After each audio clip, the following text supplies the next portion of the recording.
Good afternoon. Happy Saturday, everyone. This is Tony Harris Taylor, This is Jennifer Calendar. and we are here as talking about franchising. We still haven't come up with a name, girl. We are going to get it because we want it to be right. So we're just going to call this Let's Talk Franchising until we come up with something sexier.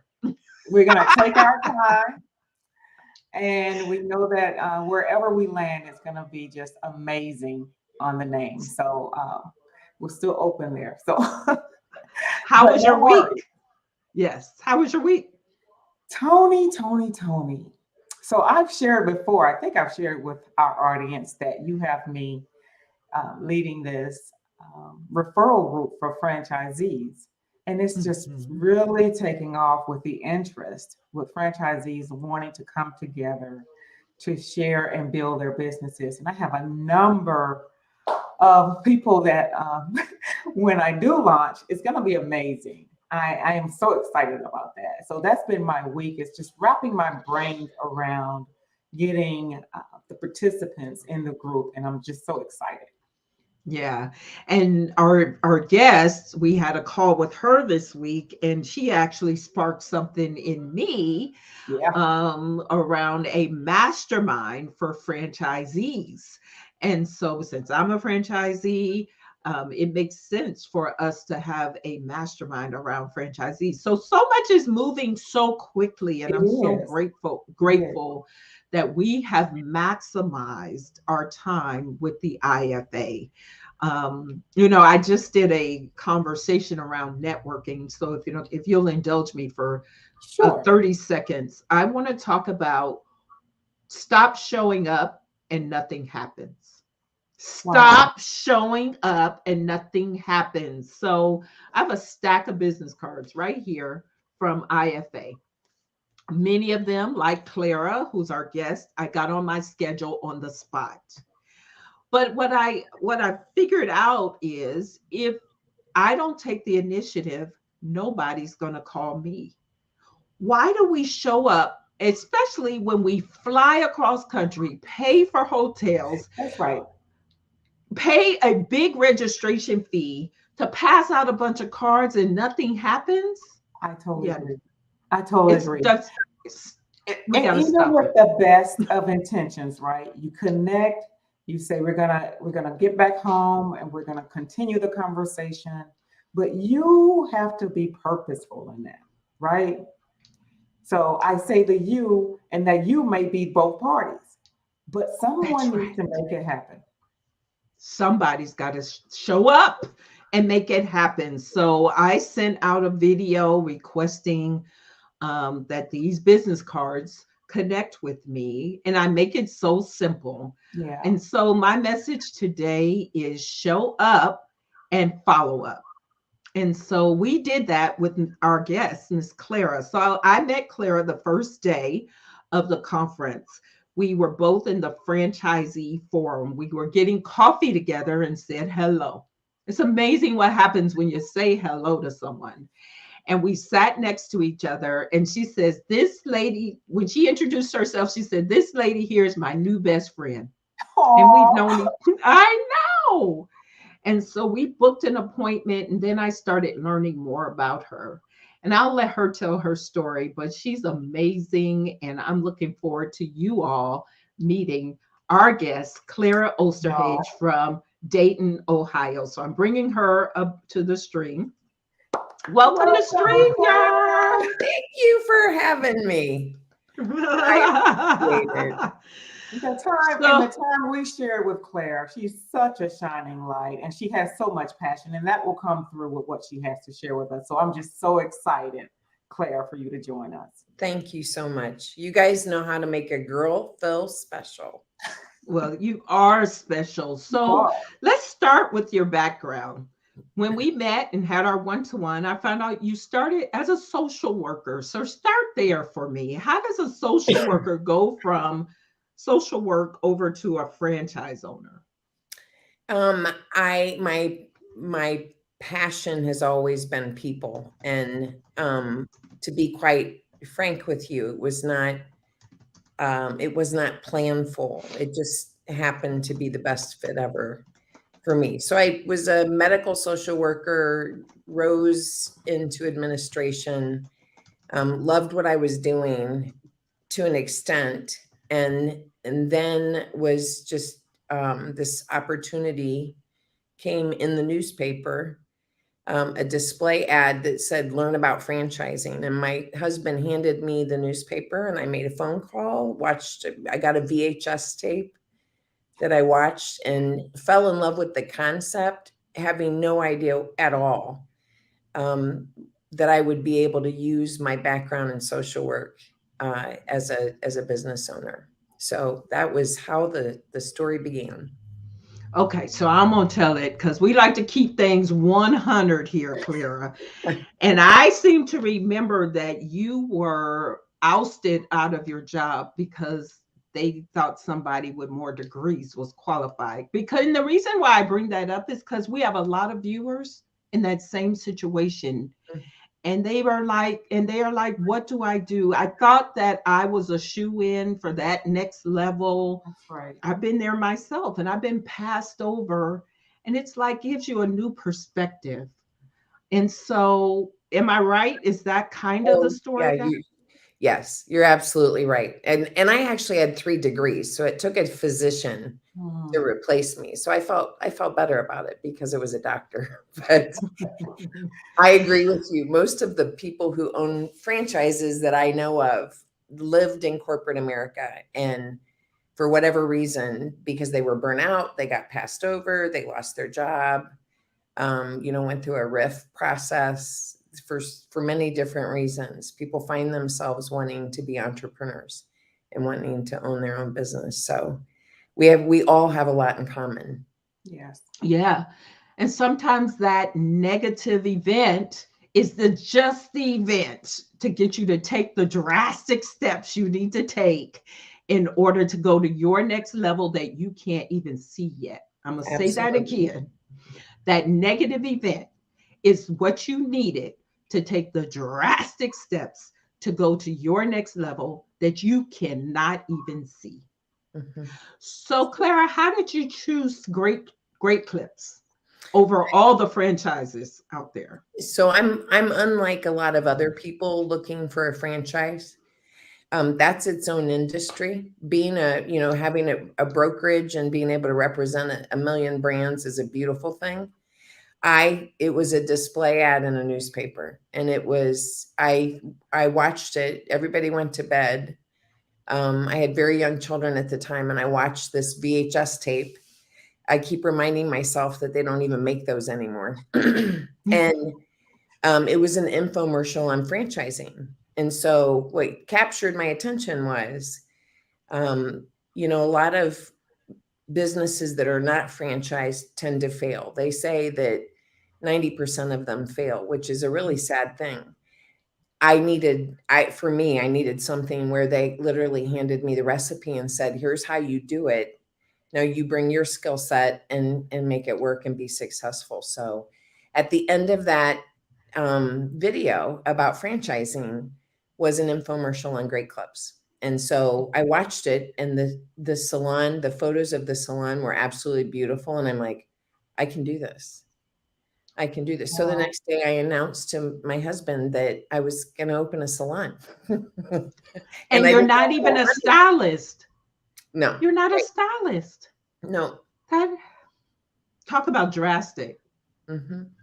So Jennifer, Yes. she just said something really important here, and I want you to Yeah. chime in on that. She said 90% of startups fail from franchise experience as a franchise consultant. What is the success rate of franchise owners, Jennifer? Yeah, because, and I want to back up to what Claire also mentioned. She said that she needed a recipe. She needed a template. And that's what franchising offers. So with that recipe and that template, that increases the chances of success, because in order to have that recipe and that template, you must have done this before. So someone has done this model before, Hmm. and then they've documented the road or the pathway to franchise business ownership. So getting back to your question, Tony, the success rate is about 90% for franchisees. franchise owners. And that is amazing because you have that jumping off point, you have that template and that recipe. Right. That's amazing. Okay, so you opened your first salon. Tell us what that was like. And what Um, year was that? in January of 1996, in the middle of a snowstorm, we opened our first salon in Springfield, Ohio. And it was basically a disaster because I worked full time. My husband worked full time. We lived an hour from the salon. I worked an hour from home, and I had 3 children under the age of 3. So Mhm. there's no challenge that I have not faced. I seldom feel sorry for people. I'll help them, but I will not enable anybody because been there, done all of that. Um, we opened in January of 1996, and I didn't know what I was doing. And I didn't have the time to spend the adequate amount of time. But I have to tell you, we persevered through that first year, made the decision that one of us had to be the direct operator, the main operator, and that ended up being me. And that was just the beginning of a whirlwind. I got very focused. I knew what I could do, and I knew that if I wasn't successful, we were just going to go back to nothing, which was going to be okay. Like, we decided we could figure it out. So. And Claire, I have a question about that to go all in with this, and you became focused. What were some of the adjustments that you had to make? Because you mentioned you lived an hour away, you still had your corporate job. And did any of that change? Not right away. We were 10 years in before I stopped working on the outside, but I did change the jobs I had. I couldn't work.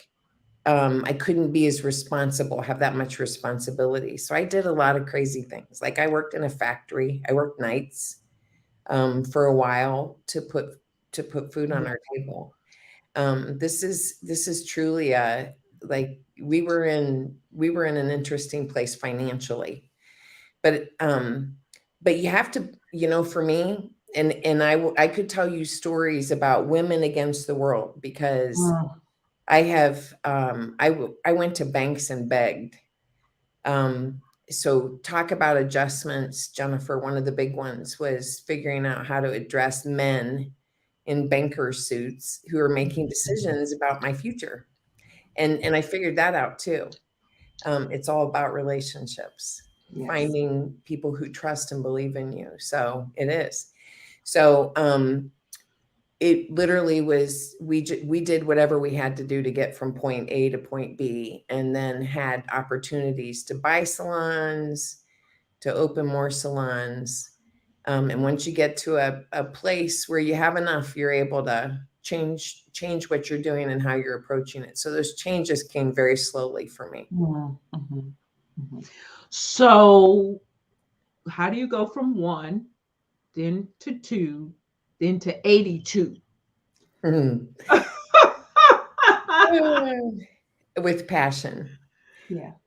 So my own my strong suit is my passion for people. So my addiction, if you will, I love the hunt and the kill when it comes to getting new salons, more salons. And the reason I like that, that's exciting to me. I'm very competitive. But the other thing that I like a lot is I'm able to provide opportunities to more and more women.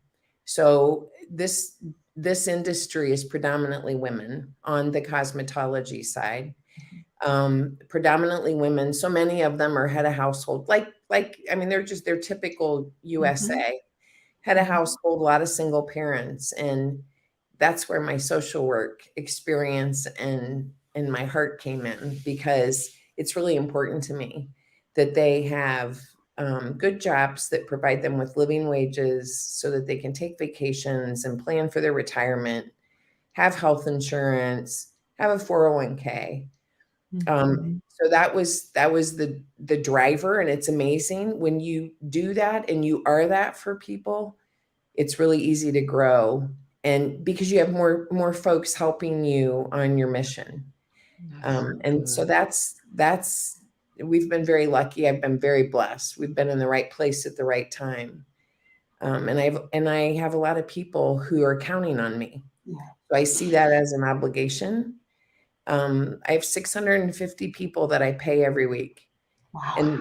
and that is, it's a lot of responsibility, and I take that very, very seriously. So, Well, now you just came out of COVID. Let's talk about the resiliency and the drastic steps you had to take through COVID. And you are the epitome of drastic stepper. I'm going to move over in the dictionary where you look up the word drastic and my picture's there. I'm going to put your picture next to mine. oh, you're funny. You're funny. I don't think So, so, but okay. oh, you just listen to your own story, ma'am, because Right. everything you've already said is drastic. But COVID came, Hmm. 600 people on payroll, Hmm. and you had to shut down your salons for a period of time. Talk to us about the comeback from that. I've never laid anybody off in my life. So that was a completely new and different experience. And the emotions, like they were everywhere, were all over the place. That was really hard. And of course, most consumers, people who like to get their hair cut, had gone for quite a couple months without getting their hair cut. So the demand was pent up. So when we opened back up, of course, we had to take all the precautions. Hair salons are great places to go when there's a virus out there because we're already the experts in And sanitation. sanitation. Yeah. We had to extend it a little bit further and do the distancing and the masks, and we had to clean more equipment than we normally do with a haircut. But so that wasn't the hard part. The hard part was the masks and Mm. um, customers, generally speaking, were very understanding, but that also eroded over time. I think the reopening was not the hard part. Planning for it was. Having all the resources available to do that, the equipment and the all the stuff that we needed to do that. But I think it got harder. The 12 months that followed were pretty hard to make it through because people were tired of it and people had not great attitudes, both customers and my employees. I think people just got really tired. So Yes. we worked really hard as an organization to make things as positive as we could, which was not easy. That was a bit of a challenge, but we did Yeah. it, and we're back.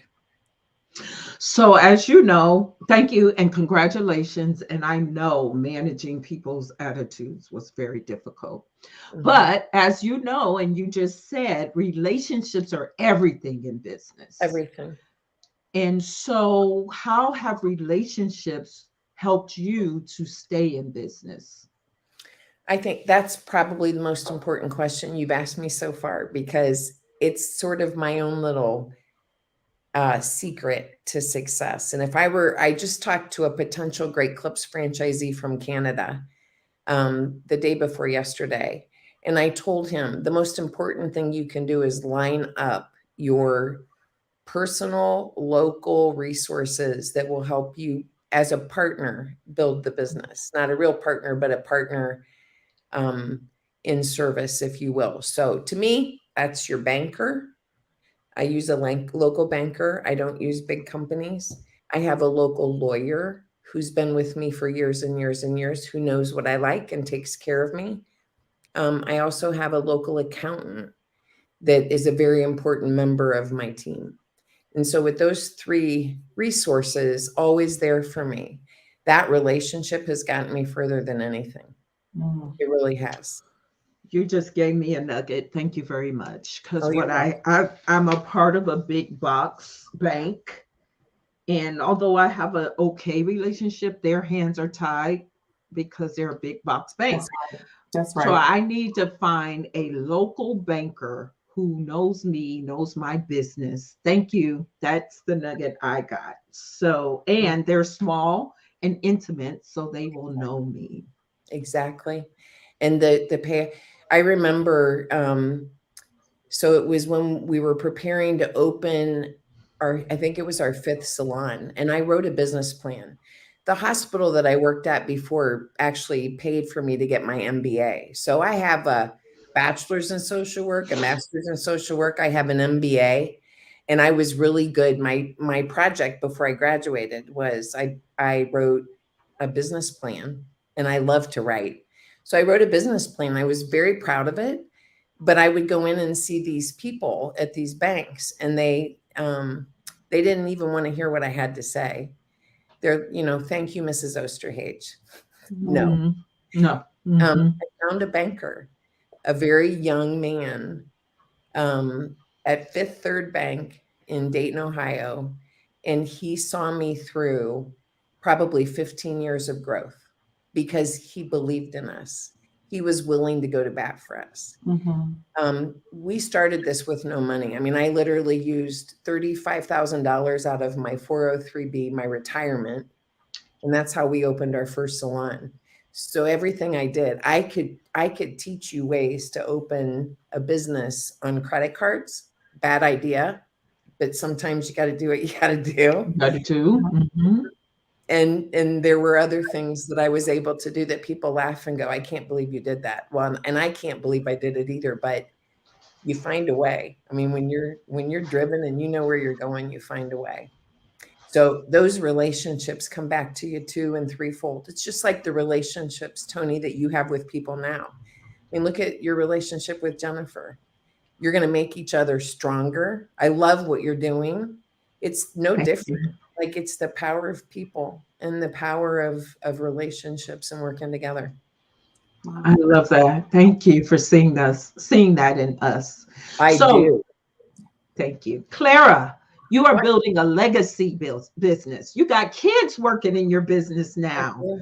I do. So they go from little kids when you watch the VHS tape to now two of your sons are in the business. So talk Yep. to us about creating this legacy and what do you see for that? Um, I I'm hopeful. It's really hard. And you hear statistics, and I don't like the statistics necessarily, but they say that most businesses don't go past the second generation, which is not always true, but I think it becomes harder and harder because what I opened my business with, the trials and tribulations that I had, my boys are never going to experience that. Mm. I mean, they've never had to work nights in a factory to put food on the table. And there's a completely different perspective you have when you have sacrificed. Um, so my hope is I think they love what we do. It's a different kind of love because again, they didn't have to build it. But I would like to think that I've instilled in them the same work ethic, the same values, that I have, that it's about the people. It's not about cutting hair. It's not about the money. It's about the people. And I think it's going to take a little bit of time. Not everybody can jump on board with something like that, but I see tremendous progress with them, and I'm very hopeful. But we'll see. Oh, that's wonderful. Awesome. And is that totally your exit strategy, for lack of a better word, is to leave that legacy for your kids? Jennifer, when somebody first said something to me a few years ago about exit strategy, I'm like, what are you talking about? I am not I'm exiting. not going anywhere. Yeah, and it's kind of like when I put my will together. It's hard. Yeah, I mean, most people, first couple times you talk about that stuff, it's really hard, it very, is. very emotional. It's humbling. It is humbling Yeah, because we are mortal, that's right. and that's a hard thing. So it's only been in the last couple years that I have focused on my estate planning and trying to figure out what happens. So I'm going to say I'm probably a quarter of the way there. Um, in a dream, I would say they would be running the ship and that people would be having the same level of success as an employer, a partner in a team member in our business then as they are now. That's what matters to me. Yeah. but I'm not there yet. That would have to be another show, probably a couple of years from now. We'll come back And to this. guess what? I was going to say, guess what? You're going to be in our life a couple years That's from right. now. There you That's go. So right. we will Good. do that show when it's time to talk about, because we would love in the future, because I feel like Jennifer and I are here for the long haul, to have you and your son and sons come on the show and just talk about that That'd be fun. legacy aspect. They That would be That'd be fun. perfect. they would be that would be fun. That would be delightful. So you so far since I've met you 3 whole weeks ago, you've been a great giver. I can tell you're the giver that people come um to kind of feed off of you, because why wouldn't they? You're very, very successful. How do you replenish yourself? What do you do to take care of you? Yeah, I knew that was going to be the answer, because Mhm. I got the same problem, girlfriend. So I was just trying to.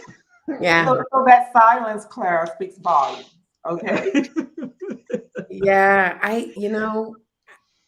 As crazy as this sounds, it's I have wins I had 3 wins this week. Oh, I share. had a win with around a maintenance issue. I had a win around an alarm system issue. And yesterday I hired a new person to manage our technology, which was a very much needed win. Mm. That's right now, that's kind of how I replenish myself. I've been pretty married to this business for a long time, and I have sacrificed relationships with my family. Like it's been hard sometimes. I have not been the mom or the wife that I needed to be. And I'm not afraid to say that, because I think other women need to learn from that, and men, because men do the same thing. And so ultimately, um, replenishing it for, I haven't found a place to do that. I'm in it one group. Tony and I talked about that. I'm in one group that's all men and me, and they're large franchisees with great clubs, and that helps me a little bit. They say it's lonely at the top, and boy, if that's not the darn truth, it's hard to be in a place where um, you don't have anybody to talk to. Everybody comes to you and asks for help, but then who do you go to? So the woman who is part of the ownership of Great Clips, which is privately held. Her name is Rhoda, and she's my role model. It's the woman who, if I were going to aspire to be like anybody, it would be her.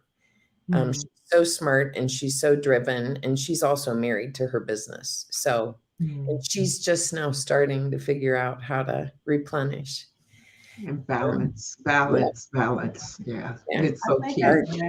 I think as women, that's one thing that we struggle with. I know I struggle with it too. That balance Yep, and making sure that you're not exhausting yourself in one bucket of your life, and another bucket of your life is suffering because of it. And I thank you for sharing that. mhm. Thank you for And I sharing. think as sometimes, women, yeah, sometimes Jennifer, you don't even know what's going on. yeah, I yeah, mean, it takes something has to happen for you to figure out like the shape that you're in. yeah.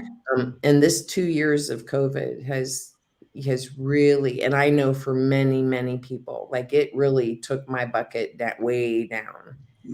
Because Same. Yeah. you worry about everything. You worry about Yeah, everything, even the yeah. things you can't see. Are you're just in this place right now, I think.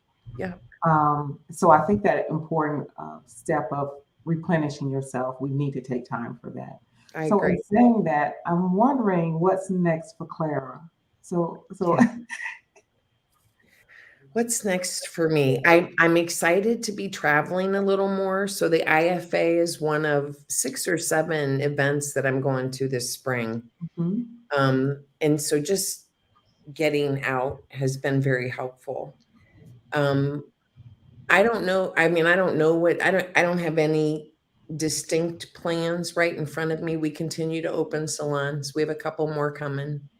Um, Oh, So that's on the docket, I think, and then just continuing. I don't have anything. I don't have, Okay. I don't have That's anything. okay. I'm still That's okay. Just okay. keep Good. hanging around us. That's We'll give you right. something to do. Okay, that's okay. Okay, I'm still working on stabilization post COVID. That's That's right. Yeah. that's what I'm. And that's You a know. full-time job. Yes, it Right. is. Yeah. Yes, it Yeah. is. Well, we want to thank you for taking this short time to come and share your story. I was so impressed with you, continue to be, and I already know you're going to be a part of NIA in some way, my mastermind. But I just loved your energy and the fact that we made that connection on the first day, and here we are. So I am excited. So tell everybody how to get in touch with you. The best way is my email address, which I see is at the bottom of the screen. So it's just Clara at rloinc.net. And I'm happy to respond and talk with, I network with people who are looking for help in a variety of ways all the time. So I welcome all of that. And Tony, I have to tell you, Jennifer is now the other BFF in my life. So Oh, sorry, you have to share.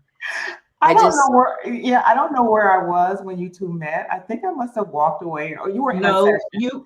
yeah, we're in a different session. Yeah, we we were in a were in the different session. room that we weren't supposed to be in. That's a whole nother story. And I wasn't going in that room. There you go. There you go. I Hold on. I'm going to go mute. Y'all keep talking.